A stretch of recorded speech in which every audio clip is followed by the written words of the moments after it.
사도행전의 3차죠. 로마 여행을 다루고 사도행전을 이제 마칠 거예요. 그 다음 주부터 이제 로마서 들어갑니다.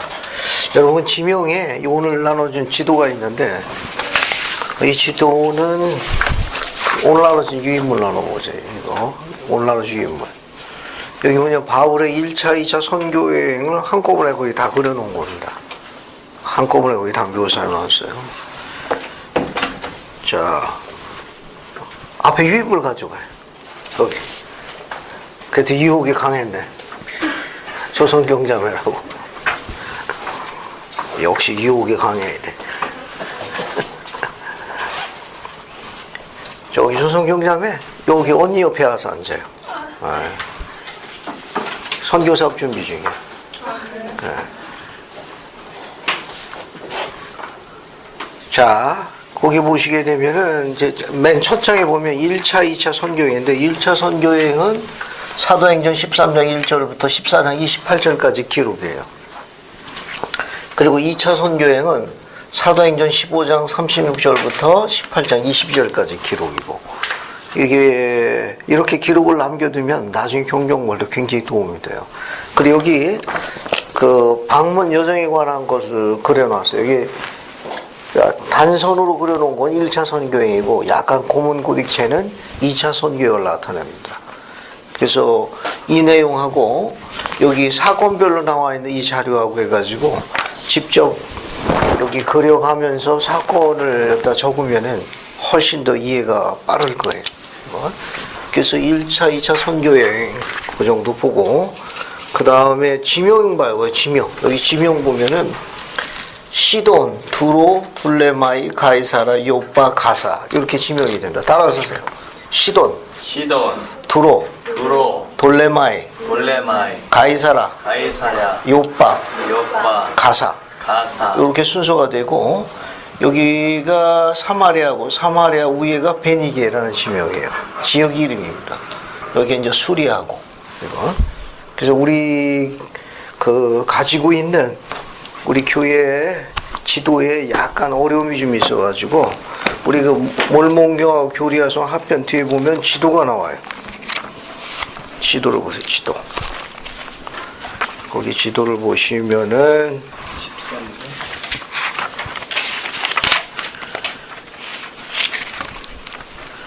지도를 보세요. 지도 11번 봐요. 11번.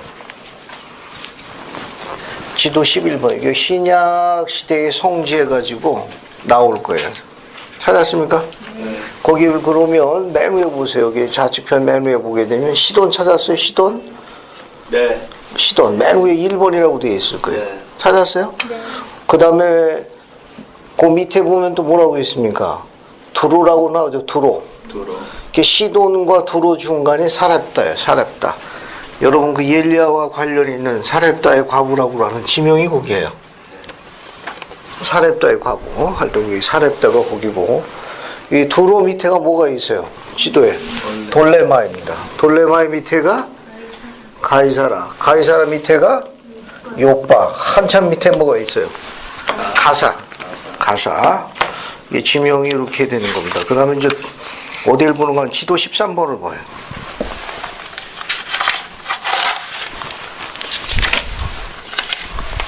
지도 13번. 찾았어요? 네. 지도 13번 보면은 1차, 2차, 3차 로마 여행이 나오죠. 찾았습니까? 근데 여기 지명이 선명하질 않아요. 그래서 이쪽 우측편, 여기 해당되는 이쪽 부분 찾아봐. 이쪽 부분. 찾았습니까? 네. 거기 보면은 시돈이 맨 위에 있는 거예요. 그 밑에가 두 번째 빨간 게 두로입니다. 두로. 찾았어요? 그 다음 그 세 번째가 돌레마이에요. 돌레마이. 베니게가 아니고, 베니게는 이쪽 지명 이름. 이쪽 지명 이름. 그래서 두로, 시돈, 두로, 둘레마이. 그 밑에가 뭐예요? 가이사라가 되는 거예요. 가이사라. 여기 가이사라. 가이사라 밑에가 요빠. 요빠 밑에가 가사. 됐죠? 그 지명이 좀 선명하게 잘 안 나타나 있는데, 맨 위에가 뭐가 된다? 시돈. 그 밑에 두로. 그 밑에 돌레마이. 그 다음에 가이사라, 요빠, 가사. 아마 그 인쇄를 하기가 칸이 잘 안 맞아가지고 지명이 약간 좀 바뀌어버렸어요. 됐죠? 그거 이 지명 보고 약간 오해가 될 소지가 있습니다. 그래서 여러분 유인물에 두 번째 장 제3차 선교행 보세요. 3차 선교행. 제3차 선교행은 사도행전 18장 23절부터 21장 16절까지 지난주에 잠시 언급을 한 건데 한 번 더 언급을 할게요. 여기도 지명은 제대로 됐어요. 유인물에 시돈, 두로, 둘레마이, 가이사라. 됐죠? 한 장 넘겨봐요. 로마 여행이 있습니다. 이 로마 여행은 사도행전 27, 28장에 있어요. 됐죠? 자, 거기 지명 이름이 이게 틀렸으니까 바꿨어요. 그거 한 장 쓰는 사이에 금방 졸아가지고 지명이 바뀌었어요. 이렇게 쓰면 안 된다라는 걸 보여주기 위해서 이렇게 쓰는 거예요. 알겠어요? 시돈 밑에 둘레마이를 지우고 두로라고 쓰고 두로에다가 뭐라고 써요? 거기 시돈, 두로, 그 다음에 돌레마이 그렇게 돼야 맞는 거예요. 돌레마이. 시돈하고 두로는 같이 따라다니는 거예요. 지명 이름이.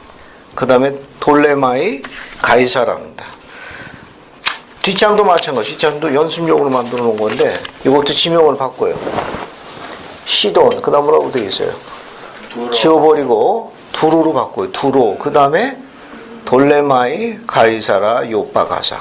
이렇게 적으면 안 된다. 샘플로 남긴 거 알겠어요? 이거 저녁에 그리는데 깜빡 명사에 잠기다가 보니까 카피하려고 보니까 누가 또 이렇게 바꿔놨네. 바꾼 사람은 나쁜이 없구만. 됐어요? 네, 그게 정확한 거예요. 지도 이렇게 보시면 돼요. 일단 제3차 전도행은 여러분 나눠준 세 번째 장 보고 먼저 지도를 한번 그려볼게요. 3차 전도행 지도를 먼저 한번 그려보겠습니다. 자, 여기 보게 되면 어디서부터 시작하는가 하면 3차 전도행 보세요. 자, 잠시 공부하고 넘어갑시다. 지나지만 이거 어디서 시작하는 거? 여기가 안디옥이. 여기 칠판에 봐. 이 안디옥을 여기서 시작하는 거예요. 이 안디옥. 이 수리아의 안디옥이라고 그럽니다. 이 안디옥이 두 개가 있어요. 수리아의 안디옥이 있고 어디 또 있습니까? 여기 칠판 봐요. 비시디아 안디옥이 있어요. 비시디아 안디옥. 그러니까 수리아가 두 군데가 있는데 수리아의 안디옥이 있고 비시디아의 안디옥이 있어요. 칠판 보세요. 차이점이 뭐죠? 수리아의 안디옥하고 비시디아 안디옥하고 차이점이 뭐예요? 같은 안디옥인데 하나는 수리아의 안디옥이고 다른 하나는 비시디아 안디옥이. 차이점이 뭐예요? 수리아의 안디옥은 본부? 여기가 본부예요. 수리아의 안디옥이 일종의 센터 비슷한 거예요. 스테이크라면 스테이크 센터가 있는 거라고. 여기에 선교 본부가 있는 거예요. 예를 들면 그럼 이게 비시디아 안디옥은 뭐예요? 지부, 브랜치에 해당하는 거예요. 브랜치. 그 지명이 두 개가 나오니까 수리아의 안디옥 하면은 선교 본부 혹은 스테이크 센터의 본부 기능을 갖고 있는 거고 비시디아 안디옥 하면은 브랜치, 지부의 기능을 갖고 있다고 생각하면 돼요. 자, 그래서 1차, 2차, 3차 연등에 걸쳐가지고 이제 3차 전도행을 떠나요. 그래서 안디옥에서부터 어디로 가는가 하면 2차 선교행 지역을 다시 방문하는 겁니다. 그래서 다소르에서 도베, 누스트라, 이구니온, 안디옥 이쪽으로 가요. 여기서 또 어디로 가는가 하면은 에베소로 갑니다. 여기서 중간에 라우디게를 거쳐서 에베소로 가요. 에베소에서 또 어디로 가는가 하면은 드로아로 갑니다. 드로아로 가요. 예, 드로아에서 또 어디로 가면 2차 선교행을 한번 쭉 다시 도는 겁니다. 여기 드로아에서 네아폴리, 빌립보, 암비볼리, 데살로니가 베레아. 그래서 베레아에서 또 어디로 가는가 하면 아덴으로 가요. 아덴. 그 다음에 아덴에서 고린도로 갑니다. 여기까지가 제 3차 선교여행이에요. 이제 귀한 여정이에요. 귀한. 이제 집으로 가는 겁니다. 그래서 고린도에서 어디로 가면은 베레아로 가요. 어디 보자. 이걸로 눈에 잘 띄는 게 없냐. 이걸로 하자. 그래서 귀한 여정이에요. 베레아로 갑니다. 베레에서 다시 역순으로 쭉 갑니다. 베레에서 데살로니가에서 빌립보로 가요. 빌립보에서 네아폴리 거쳐가지고 어디로 가느냐? 드로아로 갑니다. 드로아로 가요. 그래서 드로아에서 여기 뭐 아소라고 있어요. 아소에서 이거 미둘레네입니다. 미둘레네, 기오, 사모. 그다음에 거쳐서 어디로 가면 밀레드로 들어가요. 에베소 바로 밑에 밀레드 들어갑니다. 밀레드에서 어디로 가는가 하면 바다라로 가요. 바다라로 갑니다. 바다라에서 배를 타가지고 로도 앞을 지나가지고 어디로 가느냐? 거기 두로로 가요. 두로로에서 둘레마이, 가이사라, 그 다음에 예루살렘으로 들어가는 거예요. 예루살렘으로. 이게 3차 전도 여행. 자, 일단 긴 여정을 가는데 이제 하나씩 살펴봅시다. 앞에서부터 봐요. 18장 23절부터가 3차 선교 여행이고요. 지난주에 공부한 건데 한 번 더 반복할게요. 자, 사도행전 18장 23절 봐요. 봤습니까? 네. 자, 여기 보게 되면은 22절 보면은 여기 2차 선교행 마지막이에요. 귀환 여정에 가이사랴에 상륙하여 올라가 교회 안보를 물으려 어디로 갔습니까? 여기서 안디옥으로 갔어요. 2차 선교행 끝나가지고 이제 안디옥에서 머물고 있다가 그래서 23절은 3차 선교행의 시작이에요. 얼마 있다가 갈라디아와 프르기아 땅을 차례로 도도하며 모든 제자를 굳건히 하더라. 24절 어디에 이르렀습니까? 24절에 에베소에 이르렀어요. 에베소에 여기 에베소. 그래서 안디옥을 출발해가지고 2차 선교의 지역을 그러니까 더베, 누스드라, 이고니오, 안디옥을 굳건히 한 다음에 어디로 들어갔어요? 에베소로 들어갑니다. 에베소는 안디옥 못지않게 중요한 지역이에요. 선교 사업과 이런 복음을 좀 파는 기능에 있어서 아주 중요한 역할을 하는 아주 그런 도시입니다. 거기서 있었던 사건이 하나 있어요. 19절부터 7절까지 에베소에서 있었던 사건입니다. 이거 에베소 사건. 한 번 더 살펴보도록 하죠. 이건 한번 읽어볼게요. 1절부터 3절까지를 이승미 형제님이 읽고 조성경자매님은 4, 5, 6, 7절을 읽어봐요. 19장입니다. 사도행전. 바울로가 고린도에 있을 때 바울이 윗지방으로 다녀 에베소에 와서 어떤 제자들을 만났는데 너희가 믿을 때 성령을 받았느냐? 이르되 아니라 우리는 성령이 계심도 듣지 못하였노라. 바울이 이르되 그러면 너희가 무슨 침례를 받았느냐? 대답하되 요한의 침례니라.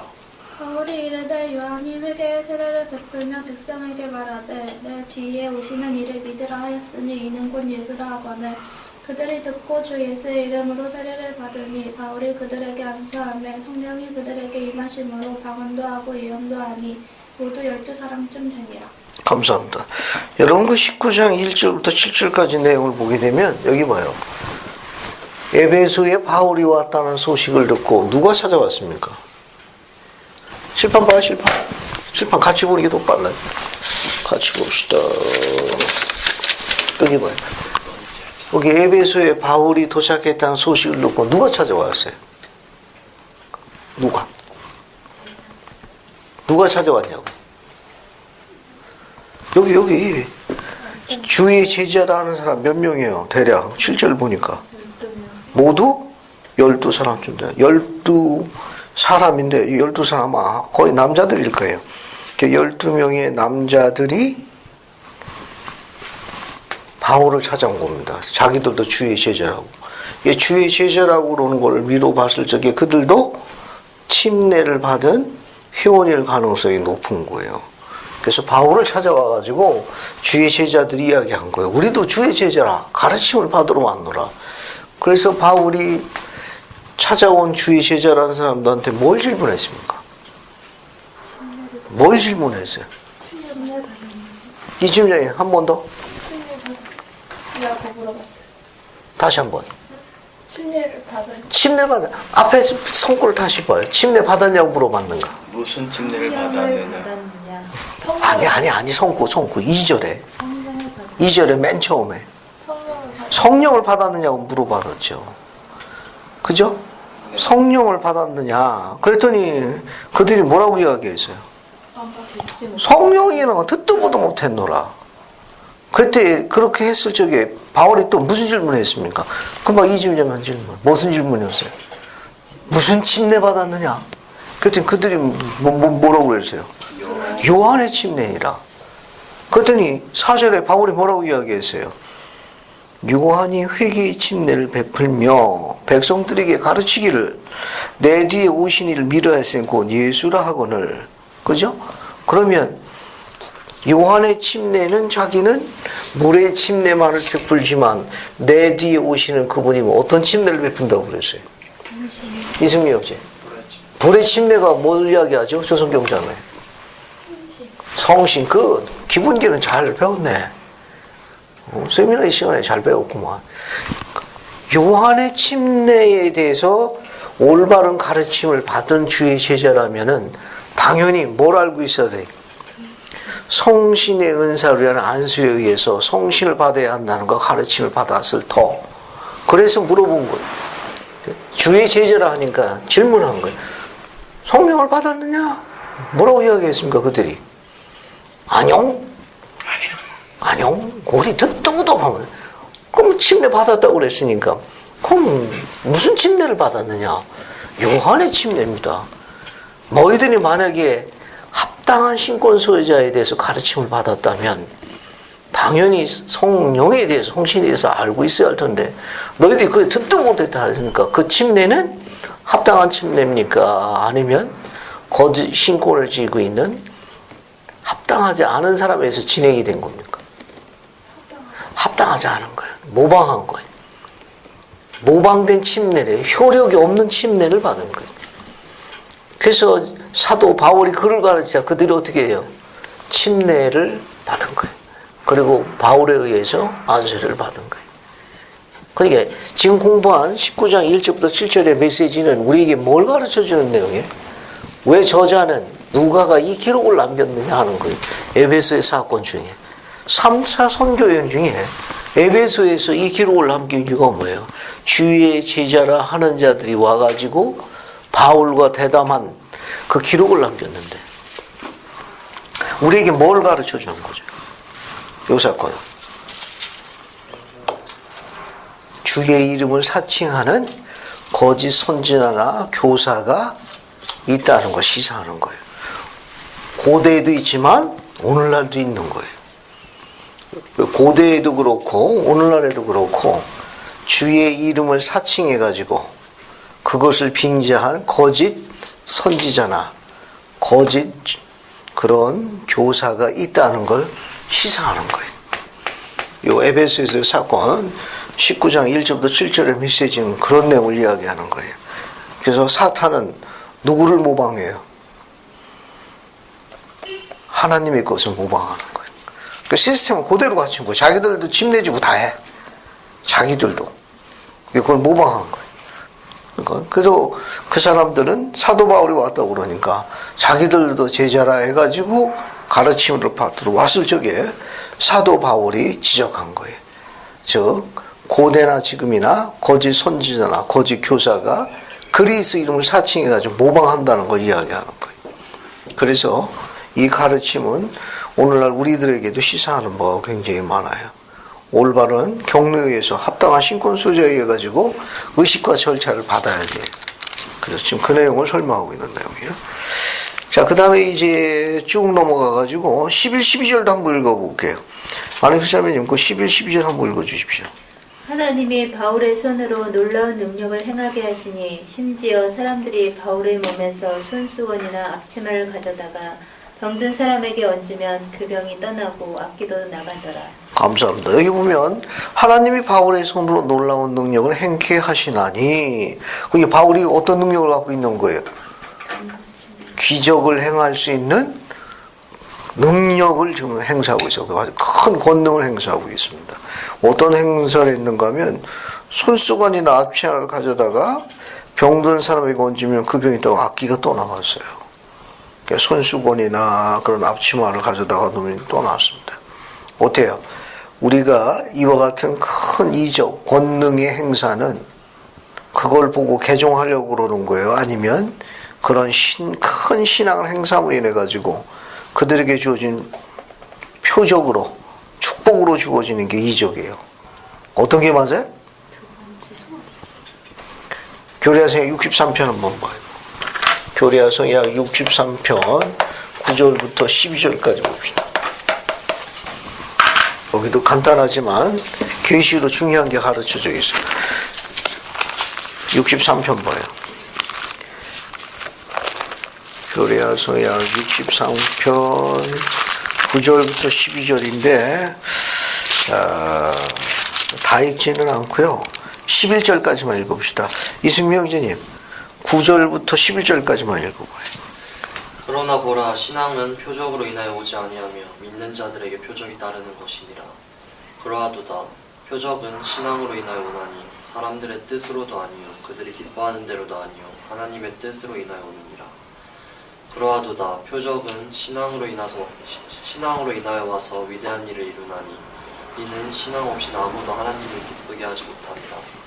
하나님이 노여워하는 자를 그는 기뻐하지 아니하나니 그런즉 그러한 자에게는 그가 아무 표적도 보이지 아니하되 다만 진노하여 정죄에 이르게 할 때뿐이니라. 감사합니다. 계시로 주어진 거예요. 그래서 9절 첫 줄 보세요.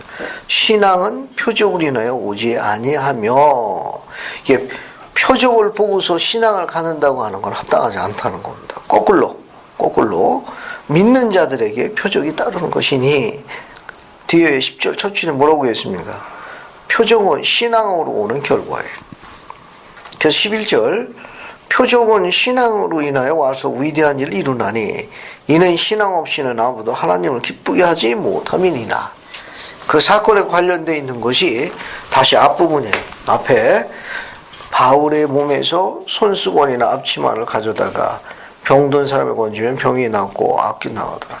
이렇게 손수건이나 이렇게 옷 가를 만져가지고 병고침을 받은 사람에 대한 예가 우리 신약 성경에 하나 있는데 혹시 누구 기억하는 사람 없습니까? 여기 그 옷자락만 스쳐도 나을 것 같다는 신앙을 행사한 여자가 하나 있는데 누구 혹시 기억 안 나요? 혈루병을 앓는 여자. 절 보세요. 그 혈루병을 앓는 여자가 몇 년 동안 혈루병을 앓았습니까? 12회입니다. 그 12일 동안 앓았으니까 용한 의원은 다 찾아왔겠죠. 집에 있는 거 전부 털어가지고 병치했는데 12년 동안 계속됐으니까 어때요? 12년 동안 그 고질병을 고치려고 전력 투구했으면 집에 남는 거 있나요? 어때요, 한자매님?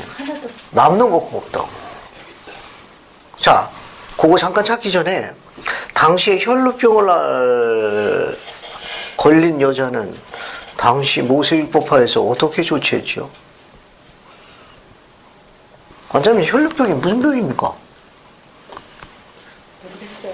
뭐 혈액, 그러니까 피, 뭐지? 혈루병이라구나.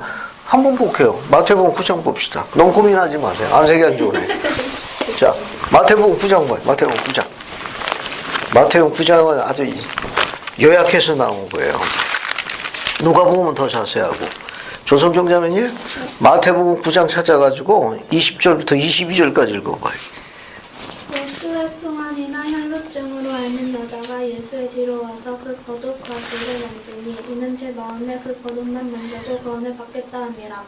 예수께서 돌이켜 그를 보시며 이르시되 딸아 안심하라 내 믿음이 너를 구원하였다 하시니 여자가 그 즉시 구원을 받으니라. 감사합니다. 그 12회를 혈루증으로 앓는 여인이 예수들이 와서 그 겉옷, 옷자락을 만지니 이는 제 마음에는 그 겉옷만 만져도 구원을 얻겠다 함이더라. 예수께서 돌이켜 그를 보시고 따라 안심하라. 내 믿음을 구원하였다 하시니라. 그죠? 이건 간단하게 묘사한 건데 누가는 더 자세히 기록했습니다. 누가복음 8장 한번 봐요. 누가복음 8장으로 갑시다. 누가복음 8장 43절부터 봐요. 봤습니까?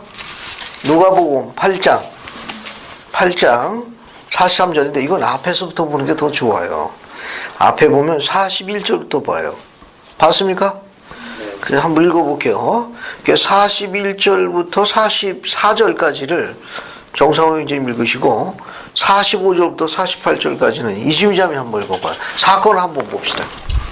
이에 회당장이 야이로라 하는 사람이 와서 예수의 발 아래 엎드려 자기 집에 오시기를 간구하니 이는 자기에게 12살 된 외딸이 있어 죽어가미러라. 예수께서 가실 때 무리가 밀려들더라. 이에 12해를 혈루증을 앓는 중에 아무에게도 고침을 받지 못하던 여자가 예수의 뒤로 와서 그의 옷가에 손을 대니 혈루증이 즉시 그쳤더라. 예수께서 이르시되 내게 손을 댄 자가 누구냐 하시니 다 아니라 할 때 베드로가 이르되 주여 무리가 밀려들어미나이다. 예수께서 이르시되 내게 손을 댄 자가 있도다. 이는 내게서 능력이 나간 줄 알미로다 하신대. 여자가 스스로 숨기지 못할 줄 알고 떨며 나와 엎드려 그 손댄 이유와 그 곧 나은 것을 모든 사람 앞에서 말하니 예수께서 이르시되 딸아 내 믿음이 너를 구원하였으니 평안히 가라 하시더라. 감사합니다. 아직 덮지 마세요. 이 사건하고 같이 연관해 보겠습니다. 왜 저자는 이 기록에다가 바울이 큰 능력을 지녔는데 특히 손수건이나 그런 앞치마 같은 조각, 옷자락을 가져다 주기만 해도 병고침을 받았더라. 이렇게 나와 있습니다. 그러면 지금에 있는 이런 기록을 살펴보게 되면 그거는 바울이 지나고 있는 큰 신앙, 그 의로움에 대한 보상으로 주어지신 특별한 은사야 축복입니다. 그러니까 프랜차이즈 사업하면 좋을 것 같아요. 손수건. 이게 누구누구 이게 스테이크 회장님 손수건. 그죠? 누구 감사해서. 그래서 축복할 적에 이렇게 좀 효과 보게 되면 상당히 재밌는 현상이 벌어질 것 같은데 생각만 해도 끔찍하네. 자, 이야기를 잠시 원점으로 들어가 보겠습니다. 이 말을 뭘 이야기하는가 하면 선지자 조셉 스미스도 마찬가지예요. 어느 한 회원이 그 어린 아기가 굉장히 아팠어요. 굉장히 아파가지고 이 아이를 축복받기를 원하는 회원이 있었습니다. 그런데 모임이 계속 진행이 돼가지고 선지자 조셉이 갈 수가 없었어요. 그래가지고 다른 형제에게 자신의 손수건을 주고 그 아기 머리에다가 손수건을 얹고 축복을 하면 아이가 병고침을 받을 거라고 이야기했습니다. 그래서 선지자 조셉이 준 손수건이 빨간 손수건이래요. 그 빨간 손수건을 얹고 축복했더니 아이가 병고침을 받았다고 합니다. 그래서 형제에게 손수건 선물할 때는 무슨 색깔로 해요? 빨간색으로 해요. 예, 우리 교회에 전해드려 오는 재미있는 이야기 중에 하나입니다. 특별히 여기서 우리가 염두에 줄 점은 뭐냐면 그 마태의 기록은 굉장히 자세한 약축되어 있지만 중요한 포인트를 이야기했어요. 누가는 그냥 만졌다고만 기록했는데 마태는 제 딴에는 옷자락만 스쳐도 뭐 할 것 같았다고 그랬습니까? 병고침을 받을 것 같더라. 누가는 그냥 손만 댔다고만 기록했는데 그 여인의 심중을 마태가 더 자세하게 기록해 놨어요. 자기 딴에는 그죠? 뭐라고?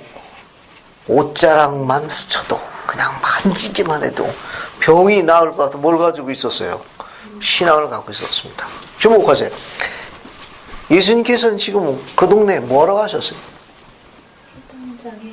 회당장에 그 회당장에 오늘날 뭐 서울 시장 정도 해당되는 거예요. 시장에게 누가 있었습니까? 12살 딸인데 외동딸이에요. 외동딸. 몇 살짜리입니까? 12살 12살짜리예요. 지금 상태가 어땠죠? 지금 12살 된 딸, 외동딸 그 병세가 어땠습니까? 거만 죽어가고 있는 상태예요. 그래서 지금 예수님은 그 마을에 오셔가지고 지금 뭐하러 가시는 중이에요? 뭐하러 가시는 중입니까 지금? 죽어가고 있는 당 회장의 딸을 뭐하러 가는 거예요? 병고침 살려주려고 가는 중입니다. 만약에 오늘날 우리도 한번 가정해 보겠습니다. 우리 시장 딸이 죽어가고 있는데 그 용한 소문을만 듣던 바로 그분이 오셨다. 또 그분이 그 집으로 가고 있다면 우리 그 소문 들으면 어떻게 할 것 같아요? 우리도 따라가죠. 왜 따라갑니까? 살리나죠. 왜 따라가요? 살리시면 그래, 능력을 보려고 능력을 보여주세요 하고 다 따라가요. 그러니까 아마 상상을 해볼 경우에 인산인해를 이뤘을 가능성이 높아요. 인산인해를 이뤘을 것입니다. 만약에 우리도 거기 있었으면 뭐 이 강의 중간이지만 이 일이 더 중앙오니 쫓아갔을 거예요. 쫓아. 근데 중간에 어떤 일이 생겼습니까? 그죠? 무리가 이렇게 그냥 옹위해가지고서 이렇게 그냥 막 가는 중간에 예수님께서 어떻게 하셨어요? 그게 가시다가 갑자기 어떻게 했습니까? 멈췄잖아요. 그 멈추니까 다들 어떻게 했습니까? 어쩐 일이가? 그래 다들 왜 저러시는가 하고 갑자기 멈췄어요. 그냥 용의들하고 이렇게 제자들하고 이제 촌각을 다루고 있죠. 왜냐하면 딸이 순 넘어가기 전에 그 소녀가 순 넘어가서 도착해야 되잖아요. 지금 죽어가고 있으니까 총각을 다투는 거예요. 근데 한시도 빨리 가야 되는데 주님 지금 뭐하고 계십니까? 안 가고 버티고. 그러니까 다들 어떻게 했습니까? 어쩐 일인가? 그때 하신 말씀이 뭐예요? 능력이 나간 것을 하셨어요. 누가 내 옷 만졌냐? 그죠? 누가 내 옷을 만졌느냐? 그러니까 제자 중에 누가 성질이 제일 급했죠? 베드로가 주여 이 사람을 보세요. 이 사람들이 이렇게 밀고 다니면 누군가 건드렸겠죠. 지금 딸이 죽어가고 있으니까 빨리 가세요. 근데 주님 또 뭐라고 하셨습니까? 아니라 누가 내 옷 만졌느니라. 상황 이해하시겠습니까? 지금 딸이 죽어가고 있은 지금 그 야이둥의 당회장뿐만 아니라 기도리온 가족 주변에 있는 제자들은 지금 애가 닳고 있습니다. 근데 지금 뭐하고 계세요? 총각을 다투고 있는데 안 가고 버티고 계시면 왜? 누가 내 옷 만졌냐는 거 지금. 상황 이해하시겠습니까? 그러면 그 당시에 혈루병을 걸린 그 기록에 대해서 우리가 그 누가 기록은 온갖 것을 다 했지만 병고침을 못 받았다고 했으니까 생활에 말할 없이 궁핍했을 거예요. 그러면 그 12해 동안 혈루증으로 고생한 그 여자는 당시 일반적인 율법화에서는 어떻게 조치했죠? 이 혈루증이라는 아까 이야기 일종의 부인병이라고 생각하면 돼요. 여성의 자궁에 하혈이 있는 증세인데 불결하다고 그래가지고 그건 제사장에 가서 통보하고 제한받았습니다. 쉽게 설명하면 일종의 부인병이요. 자궁에서 하혈하는 증세가 있는 아주 고약한 병인데 당시 의료로서는 원상태 돌아가는 게 거의 불가능한 아주 고약한 병이에요. 온갖 의원으로 온갖 약을 써도 12해 동안 병고침을 못 받은 거예요. 그러다가 그 여인이 소문을 들었어요. 아주 하나님의 아들로 불리우는 그분이 능하사 많은 사람들을 못 고치는 병을 고친다 하더라. 못 보는 이가 보고 안 들리는 이가 들리고 못 걷는 자가 걷는다 하더라는 걸 이미 들어가지고 그 여인 마음에는 뭐가 싹 든 거예요? 한 번도 본 일이 없는 우리지 못해 마음속에 이미 사모하는 마음이 가득 찬 거예요. 신앙이 자라난 거예요. 그래서 그분한테만 가면 뭐 할 것 같았어요? 나을 것 같았어요. 근데 그분이 바로 그 마을에 오신 거예요. 근데 그 당시에 혈루병을 걸린 여자가 제사장에 보고하게 되면 그 여자를 어떻게 조치했죠? 레위기에 보면 대략 기록이 좀 레위기에 찾아보면 나와요. 레위기가 보면 이제 율법으로 나와 있는데 대략 혈루병 가진 여자들은 어떻게 조치했습니까? 모세율법화에서 제일 중요한 게 뭐예요? 혈루병 관련 여자는 no touch, 만지면 안 돼. 만지면 부정 탔어요. 그러면 그 만진 사람도 부정 타가지고 적어도 최소 7일 정도는 종교적 예배부터 제한받아가지고 일주일 동안 회개해야 되겠습니다. 그녀를 만지면 안 돼. 그녀가 사용하는 도구라든가 이런 걸 만지게 되면 부정을 탔다고 그래가지고 성 밖에 내쳐서 일주일 동안 건신해야 됐습니다. 그리고 다시 정결하게 되는 허락 받아야 평상태로 돌아왔어요. 그러니까 오늘날로 이야기하면 뭘로 취급된 거예요? 그 여자는 무슨 왕따로 구분된 거야. 그 삶이 12년 동안 그랬으니까 삶이 얼마나 힘들었겠냐고. 말이나 부족했냐고.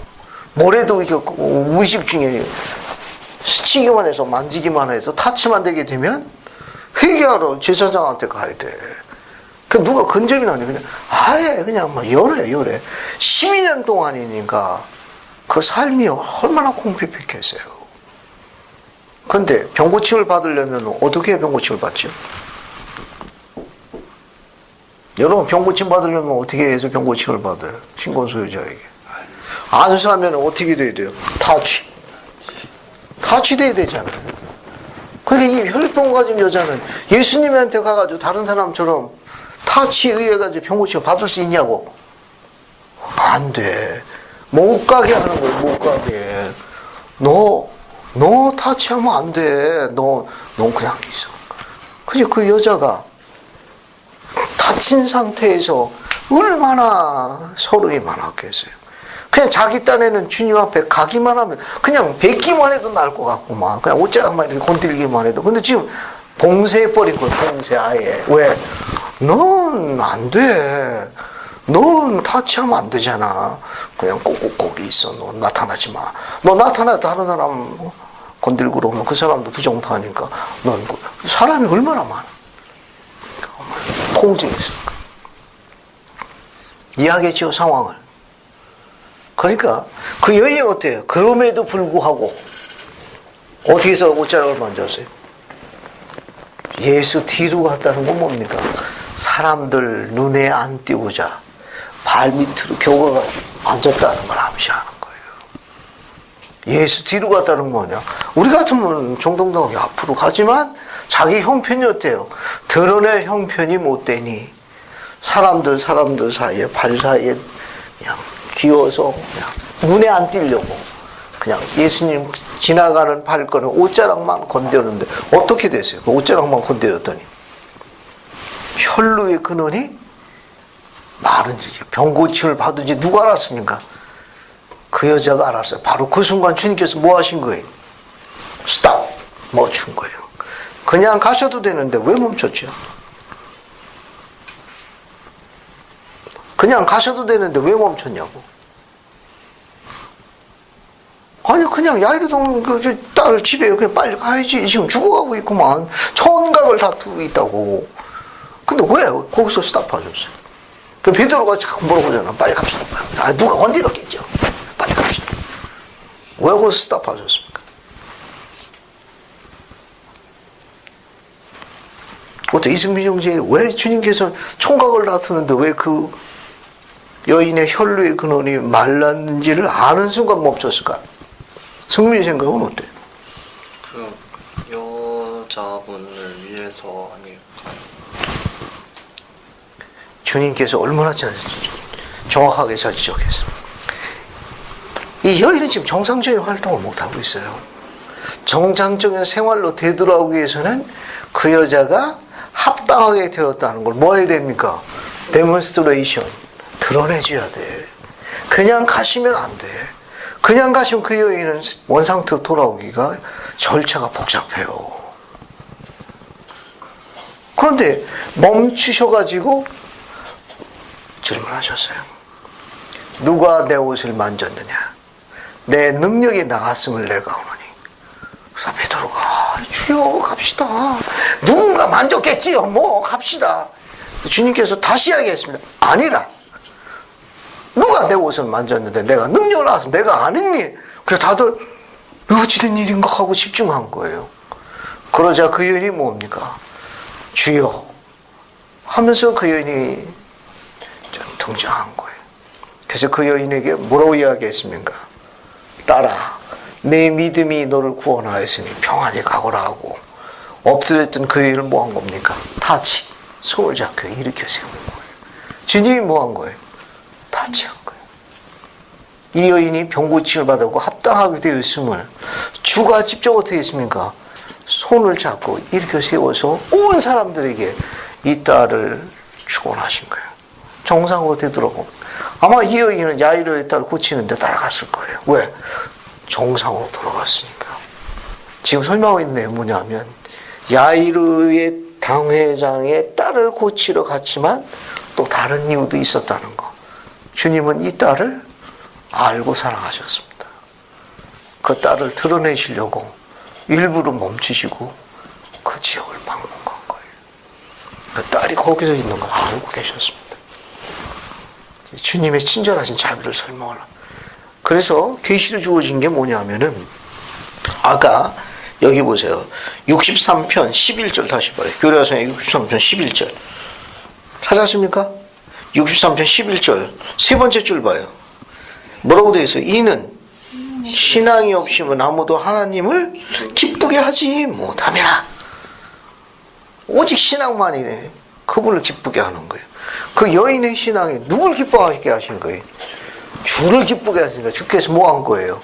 주를 영화롭게 했으니까 주께서도 그 딸을 영화롭게 하신 거예요. 12년이 추억의 한 페이지로 남는 순간입니다.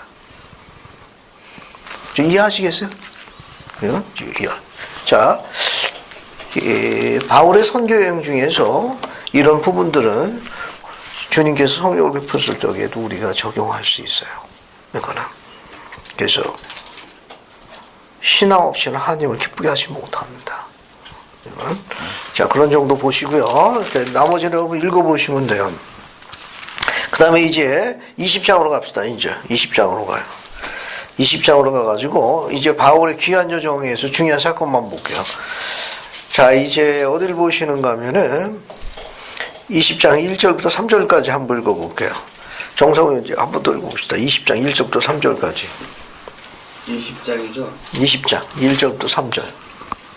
서요가 그침에 바울은 제자들을 불러 권한 후에 작별하고 떠나 마게도냐로 가니라. 그 지방으로 다녀가며 여러 말로 제자들에게 권하고 헬라에 이르러 거기 석 달 동안 있다가 배 타고 수리아로 가고자 할 그때에 유대인들이 자기를 해하려고 공모함으로 마게도냐를 거쳐 돌아가기로 작정하니. 감사합니다. 건너뛰고 5절도 한번 더 읽어봐요. 그들은 먼저 가서 드로아에서 우리를 기다리더라. 감사합니다. 자, 여기 보게 되면은 바울이 지금 석 달 동안 어디에 머물렀다고 되어 있어요?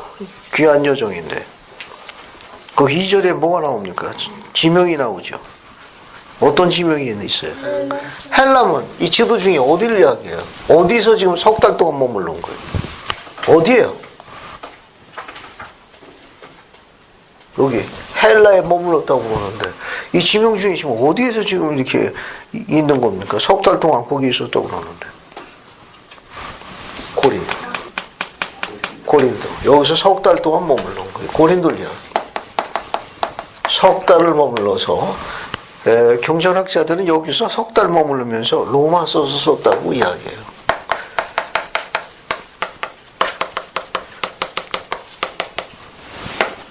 고린도를 이야기해요. 고린도에서 석 달 동안 머물러 있으면서 로마서를 쓴 걸로 알려져 있습니다. 됐죠? 이제 같이 공부할게요. 같이 이제 귀한 여정을 공부합시다. 그 5절 보면 그들은 먼저 가서 드로아에서 우리를 기다리더라. 거기 5절에 우리에다가 밑줄을 치세요. 그 다음에 6절 첫 줄도 뭐가 나옵니까? 우리가 나오죠. 우리는 무교주리의 빌립보에서 배를 떠나. 여기 빌립보에서 배를 떠나가지고 어디로 갔다고 그랬어요? 드로아로 갔습니다. 드로아에 있는 뭡니까? 그들에게 가서 이래를 머무니라. 거기 5절에 우리, 6절에 우리니까 사도행전의 저자도 포함되어 있는 거네요. 그죠? 왜냐하면 5절에 우리를, 6절에 우리는 이런 거 보니까 사도행전의 저자도 3차 선교여행에 합류한 걸 시사하는 거예요. 그러면 사도행전의 저자는 누구예요? 누가입니다. 따라서 누가가 3차 선교여행에 합류했다는 걸 시사하는 표현이에요. 우리를 누가의 직업이 뭐였죠? 의사였습니다. 그래서 사도행전의 기록이나 누가복음이 아름다운 건 그가 학식이 높았다는 걸, 출중했다는 걸 시사하는 거예요. 그래서 누가복음이나 사도행전의 기록이 다른 복음서에 비해 가지고 아름답고 간결한 이유 중 하나는 그가 의사였습니다. 그래서 학문에 출중했어요. 그래서 드로아로 갑니다. 그 다음에 7절 첫 줄 한번 읽어볼게요. 조성경 자매님 꼭 한번 읽어봐요. 7절만 20장 7절만 읽어봐요. 그 주간의 첫날에 우리가 떡을 때려 하여 모였더니 바울이 이튿날 떠나고자 하여 그들에게 방문할세 말을 밤중까지 계속하네. 감사합니다. 이 드로아에서 지금 여기 드로아 때문에 드로아. 여기 드로아에서 뭐 했나 한번 볼게요. 이쪽으로 갑시다. 이거 빼요. 그래서 지금 사도행전 20장 7절 보면 드로아에서 뭐라고 되어 있는가 하면 거기 first day of the week 주간의 첫째 날 그죠? 뭐 첫날 그 주간의 첫날 요 그 주간이라는 건 유대인의 안식일을 이야기해요. 유대인의 안식일 이야기합니다. 그 유대인의 안식일은 무슨 요일이에요? 토요일이에요. 토요일 다음 날이 뭡니까? 오늘날이 뭐예요? 일요일이에요. 일요일 이야기하는 거예요. 이게 first day of the week라는 건 뭐 유대인의 안식일 그 다음 날 이야기예요. 이게 주의 첫째 날 할 적에는 일요일부터 계산하는 거예요. 일요일부터 계산하는 거예요. 그래서 주의 첫째 날은 일요일부터 계산해요. 일요일. 그러니까 first day of the week 주의 첫째 날, 주일의 첫째 날 일요일입니다. 왜? 보통 이야기하는 이 주간 할 때 이거는 유대인의 안식일은 토요일이었어요. 그러니까 토요일 다음 날이니까 뭐가 돼요? 일요일입니다. 그래서 오늘날 주를 계산할 적에는 월요일부터 카운팅하는 게 아니라 일요일부터 카운팅해요. 일요일부터 카운팅합니다. 그래서 일부터 이렇게 토요일까지 이렇게 카운팅하는 거예요. 예수님이 어느 요일을 돌아가셨죠? 금요일 날. 며칠 만에 부활하셨어요? 3일만. 금요일, 토요일, 그 다음에 일요일. 그래서 이날을 무슨 날이라고도 불러요? 로드스 데이. 주의 날이라고도 불러요. 주의 날. 주께서 뭐 하신 날? 주께서 뭐 하신 날이에요? 부활하신 날. 주께서 부활하신 날.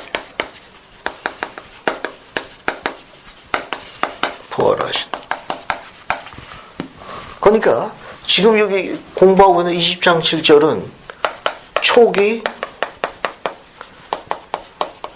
사도 시절 아니에요. 그죠? 지금 바울과 함께 드로아에서 모임을 하고 있는데 사도 바울이죠. 사도 바울과 모임하는데 지금 20장 7절 뭐 어때요? 주의 첫째 날, 주간의 첫째 날, 안식 후 첫날, 유대인의 안식일이 토요일, 그 다음 날이니까 무슨 요일이 오늘날에 해당하면 주께서 부활하신 날 일요일에 사도 바울이 성도들과 제자들과 지금 뭐 하고 있습니까? 떡을 뗐다고 그랬어요.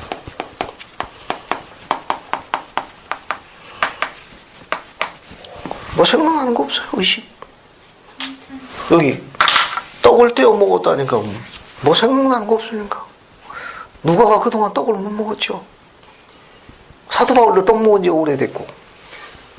그래서 웬떡 프로그램을 실시한 거예요, 이날? 이게 왜 떡을 떠 먹어? 이거 뭐하고 관련 있는 거면? 뭐 생각한 거 없어요? 성찬을 취한 거예요. 그러니까 초기 사도 시대에는 언제? 토요일이 아니고 언제? 주께서 부활하신 주의 날, 언제? 일요일 날 성찬을 취했어요. 그러니까 예수님께서 부활하시기 전에는 토요일 날 안식을 지킨 거 시사하는 거예요. 그러다가 초기 사도 시대에는 안식일이 토요일에서 뭘로 바뀐 거예요? 일요일로 바뀐 걸 암시하는 거예요. 이 성구가. 그러니까 안식일이 어떻게 된 거예요? 변경된 거예요. 안식일이 변경. 그럼 구약 성경에 안식일을 변경하겠다는 성구가 있나요? 여러분, 안식일을 변경하시겠다는 성구가 있느냐 하는 거예요. 호세아서 있습니다. 호세아서 한번 봅시다. 호세아서 한번 찾아볼게요. 호세아서 2장 11절. 이따 적어볼게요. 자, 호세아 2장 11절. 2장 11절. 1258쪽에 있네요. 찾았습니까? 네. 한번 읽어보겠습니다. 정성이 한번 찾아서 읽어봅시다. 내가 그의 모든 휴락과 절개와 월삭과 안식일과 모든 명절을 폐하겠고 감사합니다. 거기 폐할 게 없고 이 말은 뭐냐? 지금 구약은 어느 율법하에 있어요? 모세율 모세율법하인데 모세율법이 언제 다 성취됐습니까? 예수 그리스도가 언제? 안희수자매님 언제? 그리스도가 오셨어. 그렇죠. 이거 보세요. 주께서 속죄하셨을 적에 주께서 속죄하심으로 인해 가지고 모세율법이 성취됐으니까 안식일도 어떻게 되는 거예요? 다 폐해서 없어. 변경되는 거예요. 안식일이 또 완성된 겁니다. 무엇으로? 주께서 부활하신 날로. 앞에 보세요. 호세아서 2장 11절에 안식일 변경이 암시되어 있네. 안식일의 주인이 누구예요? 앞에 봐요. 안식일의 주인이 누굽니까? 성경이에요? 주님이에요? 누구예요? 안식일의 주인이? 찾아봅시다. 너무 고민하지 말아요. 마가복음 2장 27절 보세요. 마가복음 2장 27절. 마가복음으로 가요. 마가복음 2장 27, 18절. 안수자님 한번 읽어봅시다. 마가복음. 이르시되 안식일이 사람을 위하여 있는 것이요 사람이 안식일을 위하여 있는 것이 아니니 이러므로 인자는 안식일에도 주인이니라. 감사합니다. 누가 안식일의 주인이에요? 인자. 앞에 보세요. 주인 맘대로 하는 거 아니야? 주인이 바꾸겠다는데 뭐 이렇게 말이 많어? 그래서 주인이 뭐라고 이야기하는 거야? 안식일의 주인은 나다. 내가 바꾸겠다는데 뭐 이렇게 말이 많냐? 그런 말이에요. 그분이 바꾸신 거예요. 또 봅시다. 골로새서 2장 16절 봐요. 사도 바울의 가르침. 골로새서 2장 16절. 골로새서 2장 16절로 갈게요. 어디 보자. 이게 326쪽에 있습니다. 있으면 이제요? 326쪽에 골로새 2장 16절만 한번 읽어봐요. 그러므로 먹고 마시는 것과 절기나 초하루나 안식일을 이유로 누구든지 너희를 비판하지 못하게 하라. 감사합니다. 왜 바울은 여기서 이렇게 기록했죠? 안식일로 인하여 너희를 비난하지 못하게 할지니. 왜 이렇게 편지를 썼어요? 왜 안식일로 인해 가지고 누구든지 너희를 시비 걸지 못하게 할지니. 안식일이 유대인들은 언제 예배 본 거예요? 토요일 날 봤는데 그리스도인이나 불리는 기독교인들은 뭘로 바뀌었어요? 일요일 날 예배 보니까 뭐가 된 겁니까? 시비가 걸린 거예요. 그러니까 사도 바울의 가르침이 뭐냐면 토요일로 옮기지 말지니.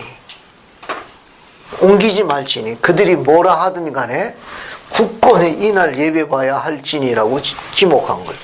그게 초기 사도 시절에 안식일이 변경된 걸 시사하는 거예요. 안식일이 변경됐습니다. 왜? 주인이 바꾸겠다고 그랬잖아요. 예수 그리스도가 구약의 여호와 아닙니까? 여호와께서 뭐라고 그랬어요? 안식일이 완성될지니. 이제 모세율법이나 안식일이 그 사명을 다할 때가 오나니. 그런 말입니다. 그래서 뭘로 바뀝니까? 안식일이 이제 주의 날로 바뀌게 된다는 거 시사했어요. 그래서 골로새서에 보면 사도 바울이 시작했습니다. 안식일 변경이 내가지고 혹 비난이나 시비를 걸더라도 거기에 동요치 말지니. 그러면 오늘날 우리 후기 성도들은 뭐에 의해서 안식일을 지킵니까? 이런 교리적 배경 말고도 오늘날 우리 후기 성도들은 말일에 있는 후기 성도들은 안식일을 오늘날 어디에 언제 지켜요? 일요일 날에. 일요일 날 지킵니다. 네. 왜 일요일 날 지켜요? 주의 날이니까. 잘 보세요. 잘 보세요. 계시요, 계시. 다이렉트 주어진 거예요. 계시로 세팅되어 있습니다. 그게 어디 나오죠? 교리에서는 59편 12절. 59편 9절부터 12절까지 읽어볼게요. 교리하생으로 갑시다. 교리하생 59편으로 가요. 교리하서냐 59편 9절부터 12절까지요. 내용 좋네. 이거 한번 읽어봅시다. 그래서 조성경 자매님 9절 10절 읽고 이주미 자매님은 12절 한번 읽어봐요. 11절은 건너뛰고. 그리고 자기를 더 온전히 지켜 세상에 물들지 아니하도록 나의 거룩한 날에 기도의 집에 가서 내 성찬을 바칠지어다. 이는 진실로 인하는 내 일을 쉬고 지극히 높으신 이에게 네 헌신을 바치도록 너희에게 정해진 날이니라. 그러나 이날 곧 주의 날에는 내 죄를 내 형제들에게 그리고 주 앞에 고백하며 내 헌물과 내 성찬을 지극히 높으신 이에게 바칠 것을 기억하라. 감사합니다. 거기 여러분 9절에 무슨 날이라고 나와요? 나의 거룩한 날에 어느 집? 기도에 거기서 뭐라고 그랬습니까? 성찬을 바치라고 그랬어요. 무슨 날? 나의 거룩한 날. 어디에 가서? 기도의 집에 가서 뭘 바치라고 그랬어요? 성찬을 바치라고 그랬어요. 이 거룩한 날을 12절에 다른 용어로 바꿨었죠. 곧 주의 날이라고 되어 있어요. 주의 날. 그죠? 그러면 요한계시록 1장을 한번 봅시다. 요한계시록 1장 어디 봅시다. 요한계시록 1장 10절 한번 볼게요. 계시록 요한계시록 1장 10절에 주의 날이라는 용어가 있나 한번 봐요. 주의 날. 거기 나오죠. 주의 날. 네. 바로 그날 여기 봐요. 여기 봐요. 계시록 1장 10절 보면은 여기 사도 요한이 지금 어디에 잡혀 있는가? 반모섬에 잡혀 있는 거예요. 반모섬에. 정치범 수용소예요. 흉악한 정치범들 별도로 수용했는데 그게 반모섬, 여기 반모섬에 계시자 요한이 여기서 감금돼 있었습니다. 그날 누가 방문한 거예요? 주님께서 방문하셨습니다. 언제? 주의 날이에요. 그날이 무슨 날이에요? 일요일이에요. 계시록도 주의 날, 일요일이라는 걸 암시하고 있습니다. 이거는. 그래서 우리날 우리 후기 성도들은 계시록 일요일 날 예배 보도록 세팅되어 있어요. 됐습니까? 그리고 초기 사도 시절에는 사도들은 이미 그런 가르침을 받았다는 걸 시사하는 거예요. 그런 변화가 유대인들에게 시비를 제공했다는 걸 암시하는 성과가 나온 거예요.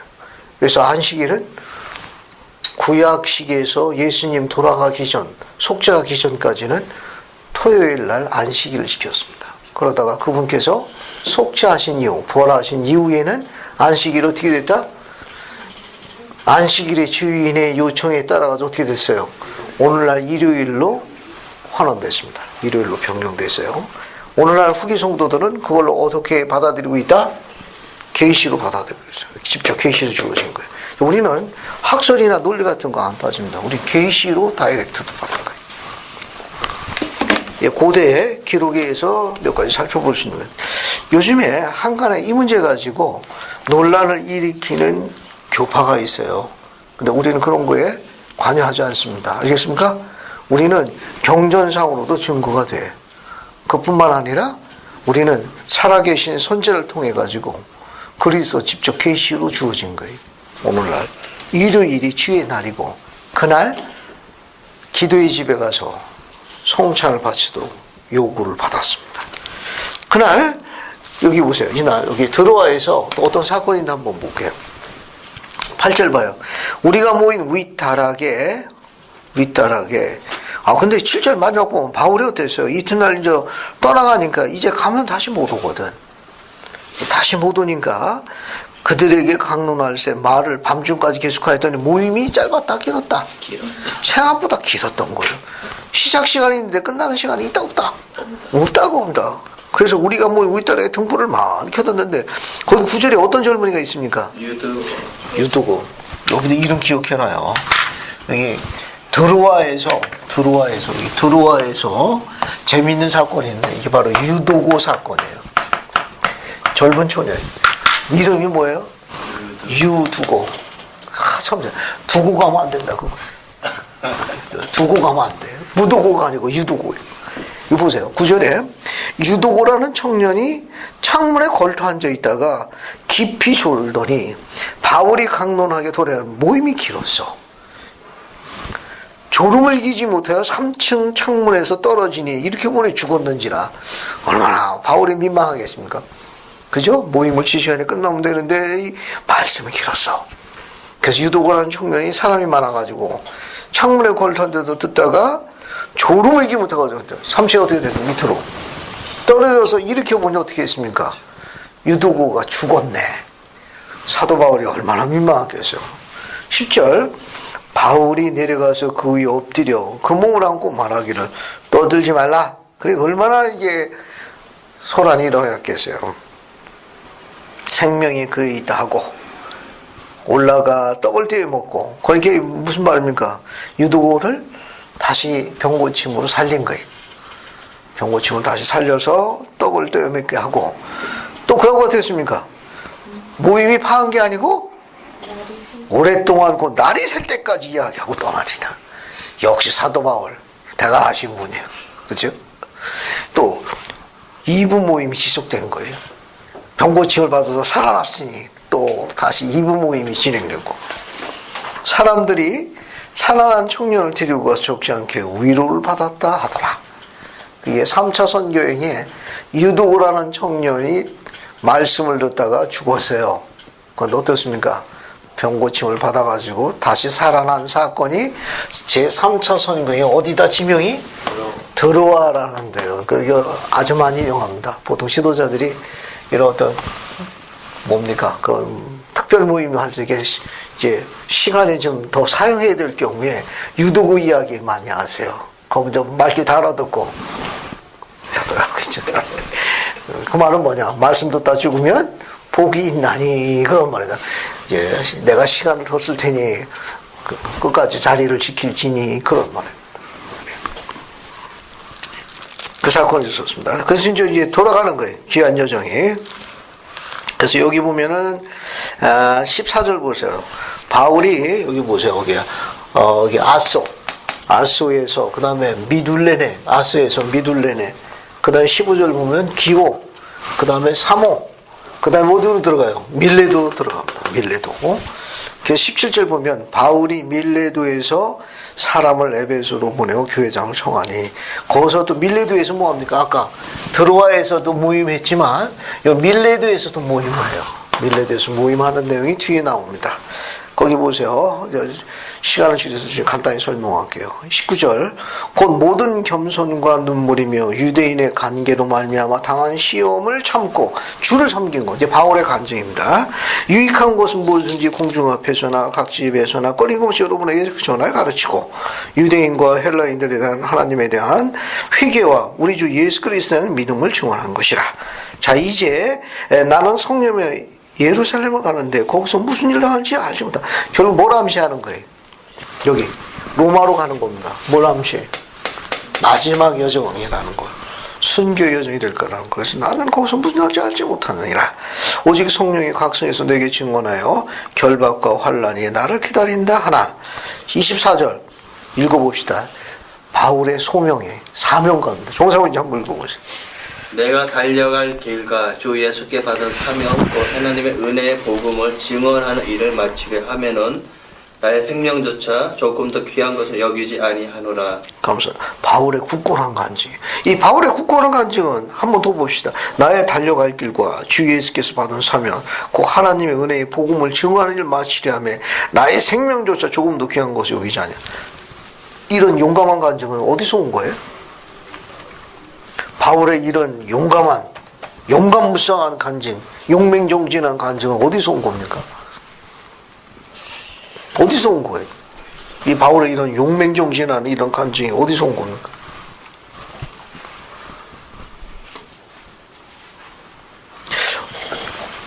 나의 달려갈 길과 예수께 받은 사명을 증언하는 일에 내 생명조차 귀한 것이 여기지 아니하는도다.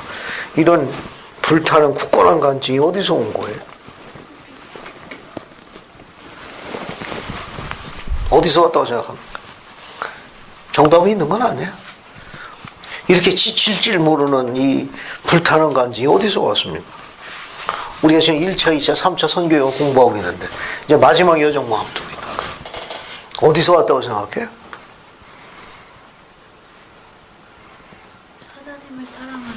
하나님을 사랑하는 하나님을 사랑하는 사랑하는, 하나님을 사모하는 마음. 좋습니다. 또 그것도 포함되고 이런 지금까지 우리가 여정을 공부하면서 하나님을 사모하는 사랑하는 바울에 대해서 우리가 볼 수 있어요. 거기서도 이 뜨거운 간증을 배울 수 있고 또 뭘 추천할 수 있습니까? 이런 굳건한 이런 용감무쌍한 간증이 어디서 하나님을 사랑하는 마음. 또 헌경이도 한마디 하지. 신앙.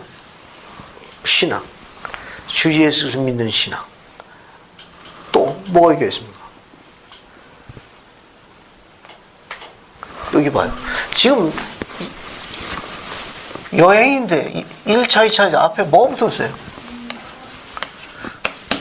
선교여행 아닙니까? 선교여행이라는 거, 선교사업이라는 건 이 사업에 대한 뭐가 있어야 돼요? 진리에 대한 확신이 있어야 돼요. 진리에 대한 확신이 있어야만 이 불타는 간증이 지치지 않는 거예요. 확신이 없으면 무너집니다. 사도 바울은 1차, 2차, 3차 선교여행에서 꺼지는 게 아니라 날로 강화된 거예요. 어디서 왔느냐? 진리에 대한 확신이 불타는 간증에 연결돼요. 이 우리의 사업에 대한, 특히 이 진리에 대한 이런 불타는 간증이 어디서 오느냐? 이 사업에 대한 확신감입니다. 진리에 대한 확신감이. 이런 진리에 대한 굳건한 게 주님의 사업이 참되다는 확신감이 필요해요. 이 사업이 다른 사업이 아니고 그분의 사업이라는 거죠. 즉 주님의 사업에 대한 그런 이 사업이 참되다는 그런 확신감이 필요합니다. 그런 굳건한 확신감은 그런 불타는 용감한 간증으로 연결되는 거예요. 진리에 대한 확신이 필요한 겁니다. 뒤로 봅시다. 뒤로 보세요. 뒤로 보죠. 뒤로 봅시다. 뒤로 넘어가게 되면은 29, 30절 보세요. 저 간증이에요. 간증. 이게 35절까지 연관됩니다. 내가 떠난 후에 사나운 이리가 여러분에게 들어와서 그 양떼를 아끼지 아니하며 내가 떠난 후에라는 무슨 의미 같아요? 순교한 후에 그런 말이에요. 내가 순교한 후에 사나운 이리가 여러분에게 들어와서 그 양떼를 아끼지 아니하며 해야 할 것이니 사나운 이리는 뭘 상징하는 것 같습니까? 그 사나운 일 아까 내가 떠난 후에는 바울이 순교한 후에 그 뒤 상황을 설명하는 거예요. 사나운 이리가 달려든다네. 이 사나운 이리는 뭘 상징해요? 교회를 멸망시키거나 파괴시키려 하는 사악한 자들을 상징하는 거예요. 그러니까 교회를 멸망시키려거나 파괴하려는 사악한 자들을 총칭하는 표현을 사나운 일이라고 표현하는 거예요. 달려든답니다. 양떼에게 달리고 양떼는 누굴 지칭해요? 그렇죠. 주님의 백성. 주님의 백성. 교회 회원들이라고 보면 돼요. 그 다음에 30절. 또한 여러분 중에서도 제자를 끌어 자기를 따르게 하려고 어그러진 말을 하는 사람도 일어날 때가 온다. 어그러진 말이 뭐죠? 그렇죠. 거짓 가르침이나 거짓 교리를 어그러진 말이라고 그래요. 어그러진 말. 그래서 31절. 그러므로 여러분이 1개월 내가 3년이나 밤낮 쉬지 않고 눈물로 각 사람 훈계하는 걸 기억하라. 그 옆에도 여러분 니파이후서 33장 3절이라고 하나 적어봐요. 지금 사도행전 20장 31절인데 20장 31절 옆에다가 니파이후서 33장 3절이라고 하나 써봅시다. 그럼 한번 읽어볼게요. 니파이후서 33장 3절 한번 찾아봅시다. 그래서 이승미 형제님 니파이후서 33장 3절 한번 읽어보세요. 그러나 내가 기록한 말을 니파이후서에 나는 이를 큰 가치가 있는 것으로 여기며 특히 나의 백성에게 그러한 것을 여기노라. 이는 내가 낮으로 그들을 위해 쉬지 않고 기도하며 밤으로는 그들로 인하여 내 눈물이 내 베개를 적시니라. 또 나는 신앙으로 나의 하나님께 부르짖나니 나는 그가 내 부르짖음을 들으시라는 것을 아노라. 감사합니다. 어떻게 니파이도 바울과 같은 심령 아니에요? 거기 3절 중간 부 보세요. 이는 내가 낮으로 그들을 위해 쉬지 않게 되면 밤으로는 그들을 위해 내 눈물이 내 베개를 적심이더라. 내가 신앙으로 나의 하나님께 부르짖나니 나는 그가 내 부르짖음을 드실 거를 아노라. 바울도 같은 말. 똑같은 거. 이게 수많은 나라 백성들을 지키게 해달라고 보호할 수 있는 능력과 그런 하나님의 자비와 친절을 구하기 위해서 벽엔역에 눈물로 가득 찬 날이 수없이 많았다는 걸 바울이 간증하고 있습니다. 자, 그 다음에 또 나머지 내용 쭉 보시고 35절 하나 더 볼게요. 35절. 이것도 재밌습니다. 안익사님 35절 한번 더 읽어보세요. 범사에 여러분에게 모본을 보여준 바와 같이 수고하여 약한 사람들을 돕고 또 주 예수께서 친히 말씀하신 바 주는 것이 받는 것보다 복이 있다 하심을 기억하여 할지니라. 감사합니다. 여기 우리가 갖고 있는 경전에서 주는 것이 받는 것도 복이 있다는 성구가 여기 나와요. 다른 기절보다 이 기절에서 인용되는 겁니다. 그래서 참조하라고 해서 주는 것이 받는 것보다 더 복이 있느니라. 그래서 사도행전 20장 35절에 바울이 가르친 거예요. 됐죠? 자, 그다음 21장 귀한 여정 뒷부분으로 갈게요. 거기 보면 21장 1절 보면 어디로 가요? 고스. 로도에 이르러 바다라로 들어갑니다. 바다라로 들어가가지고 3절 여기 어디로 가요? 두로에서 도착해요. 두로에서 7절 봐요. 7절 두로에서 돌레마이로 갑니다. 돌레마에서 8절 가이사로 들어가요. 가이사라서 어디 봅시다. 거기서 머물러 있는데 어떤 선지자가 오죠? 이름이 뭐예요? 아가보. 이름 기억하세요. 아가보. 귀한 여정에 가이사라에 머물렀을 적에 온 선지자가 누군가 하면 아가보인데 아가보가 순교를 예언합니다. 이름도 기억해놔요. 아가보라는 선지자가 바울의 순교를 예언했습니다. 거기 보면 우리에게 와서 바울의 띠를 가져다가 자기 수족을 잡아매고 말하기를 성령이 말씀하시되 예루살렘에서 유대인들이 이같이 이띠 임자를 이띠 임자가 누구예요? 사도 바울이에요. 사도 바울을 결박하여 이방인들 손에 넘겨주니라. 그래서 사도 바울을 유대인들이 결박해가지고 이방인을 숨겼는데 이때 이방인의 손은 누굴 이야기합니까? 로마를 이야기하는 거예요. 로마에 넘겨줘가지고 결국 순교합니다. 그래서 12절 우리가 그 말을 듣고 그곳 사람들과 더불어 바울에게 예루살렘으로 올라가지 말라고 권하니 13절부터 15절까지 읽어볼게요. 이 내용도 재미있습니다. 김조선 경자면요? 한 번 더 읽어봐요. 13, 14, 15. 바울이 대답하되 여러분이 어찌하여 오히려 내 마음을 상하게 하느냐. 나는 주 예수의 이름을 위하여 결박병을 뿐 아니라 예루살렘에서 죽을 것도 각오하였노라 하니 그가 고난을 받지 아니하므로 우리가 주의 뜻대로 이루어지이다 하고 그쳤노라. 이 여러 날 후에 여장을 꾸하려 예루살렘으로 올라갔세.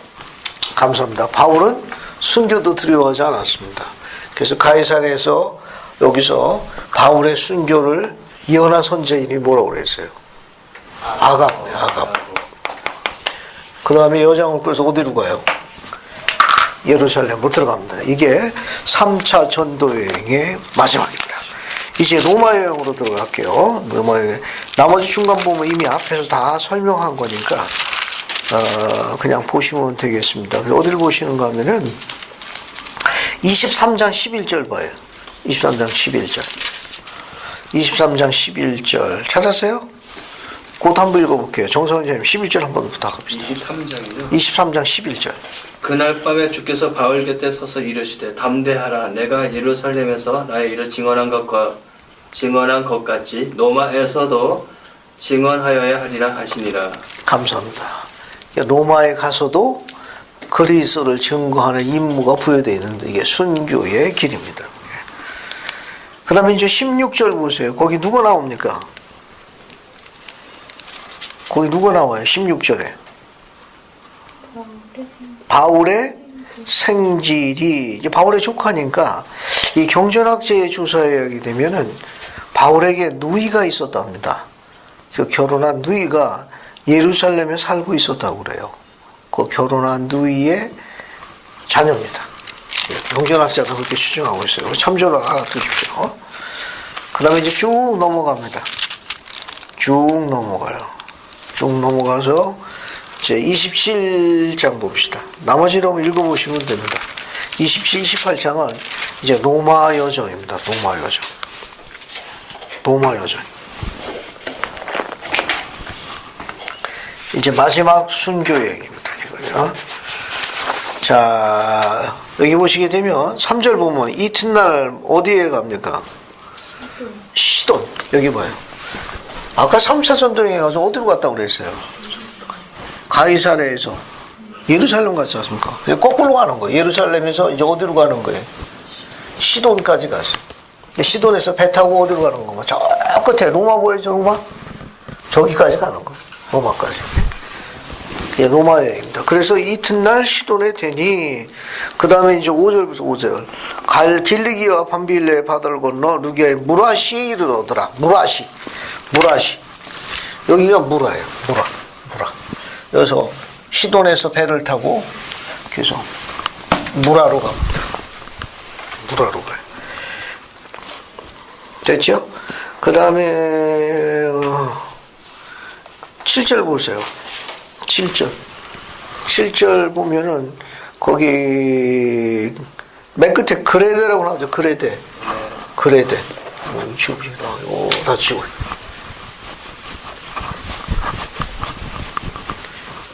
여기가 그레데 섬이에요. 그레데입니다. 그래서 그레데 쪽으로 가가지고 어디에 도착해요? 8절을 보면 미항에 도착합니다. 미항. 여기서 무라에서 배를 타고 가가지고 어디로 가나? 이쪽, 여기 해변가 쪽으로 따라가서 미항에 도착해요. 미항에 도착합니다. 여러분, 이게 지도 보세요. 이게 바울의 로마에 바울의 지도. 거기 보면 이게 해서 이쪽으로 갑니다. 이쪽으로. 그래도 미항으로 도착해요. 미항에서 어디로 가는가 하면은 쭉 봐요. 14절 보면 광풍이 일었는데 광풍 이름이 유라굴라라는 광풍을 해가지고 여러 날 동안 이제 광풍에 휘말리다가 도착합니다. 28장 1절에 여기서 이제 폭풍을 만나서 어디로 가느냐? 헤매다가 어디로 가요? 멜리데라는 데로 갑니다. 멜리데. 그게 28장 1절에 나와요. 사도행전 28장 1절에 보면 나옵니다. 멜리데 나옵니다. 이 멜리데에서 이제 바울이 이적을 베푸는데 여러분 눈으로 빨리 3절부터 10절까지 한번 읽어봐요. 어떤 사건이 있는가? 2절부터 10절까지 이 멜리데라는 섬에서 섬 원주민들에게 베푼 기적이 있습니다. 바울에게도 나타나는 기적이에요. 28장 2절부터 10절까지 눈으로 빨리 보고